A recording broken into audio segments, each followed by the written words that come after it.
Ibang level na si Heart. Happy Independence Day to the Senate President and the Senate First Lady. So how did you spend your day?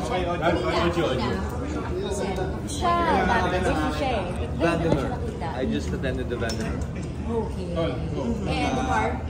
Yeah, I had a few meetings and then nagkaroon ako ng first work. How are you finding this? Na, oh my God, all of a sudden, you're here, you're doing a lot of things for the Senate. You started your project yesterday. How's the schedule? Well, I'm not so familiar kasi with anything quite like political. It is his world. Pero now that, you know, I've been almost every day, even if I have my work, I still work a lot for the foundation, doing coordinations and meetings. So medyo na-familiarize na ako. So, kaya naman. Nakikita ko na pambawi to kasi si Cheese last year, photography. Exactly. Ikaw ngayon, Senate. Yes. Bawi. Bawi-bawi lang. Ano ba sabi mo dyan? Bakit? Bakit parang hindi? Hindi totoo yan. Wala naman siya pinatahi sa akin, wala naman siya Grabe ko. Madami akong mga iniintindi, hindi ko pa naiintindihan na wala akong, ay nako. Pero kamusta? Kamusta yung dynamics now that you're also doing, ito na nga, hindi naman talaga ito, ano ba, paano, hindi ko ito mundo, hindi yung mundo. Hindi naman siya pa rin na magpapasya. Sabi ko sa kanya, huwag magpa-pressure. Sarili niyang barometer, yung dapat niyang sundin, yung kaya lang niya. Wala na mga kailangan sundin na nagdaan o nakaraan. Eh, paano yung kinakareer ni Heart lahat? Kasi nga, yun nga. So, kaya ako na-stress kasi. Oo, yun tama. Kinakareer mo lahat eh. So, pero dahil hindi yun ako taong half-baked, I put my 100%. So, you know, even with the social media, I'm behind social media, I'm behind... We're seeing it. What's your first project kahapon? It was very good. Right away, nabigyan ko ng solusyon yung mga kailangan gawin. So, it's very fulfilling. Which was, you went to? Yes, I went to a facility in Caloocan. Wow. And it was a home for the girls and the boys, and of course, mga home for the aged. And, you know, it's very fulfilling. I'm actually happy that I did that. And honestly, sorry, we just want to ask, nag-trending yung sa daughter nyo. Yeah. Oh my God! Tsaka 17 na. Mag-8 billion na siya. Grabe! Wild yun. Actually, I just want to say thank you sa lahat ng nanood. Kasi dahil doon feeling ko ito yung naging welcome niya to the world. In a sense, I mean, the day after, even the way that she dressed up was different.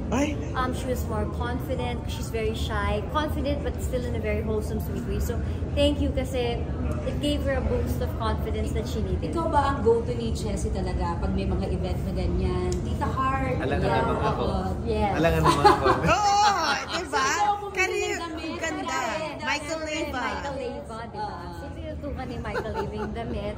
And she was very comfortable. It's nice. I'm so happy. So you were saying this is her entry. Is she joining showbiz anytime soon?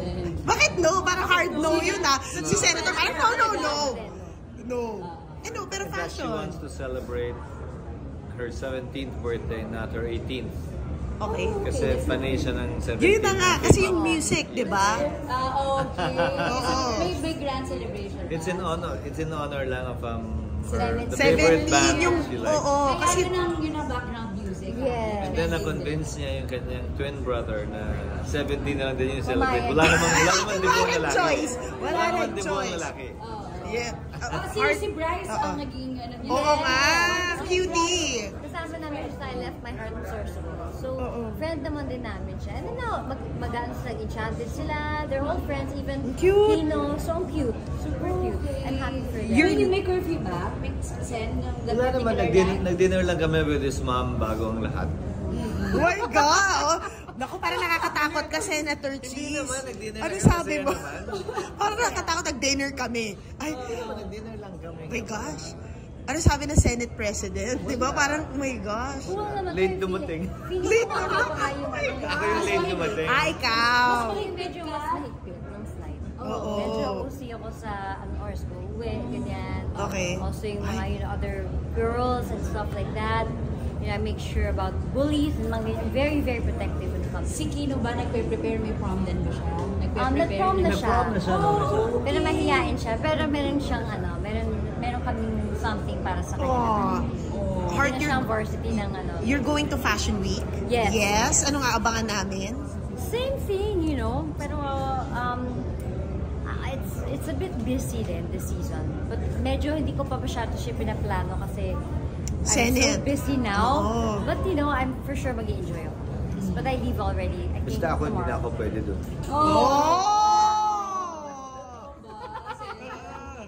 Absuelto ba? Absuelto ba ang term? Kasi kahit princess, nagtatrabaho ko siya. So wala. I mean, I don't think he can go. Oh my gosh. It's okay. And congratulations on your new today, tama lumabas yung therapy. Congratulations. Yes. So, oo, bongga. Kailangan ko nga. Ayoko na.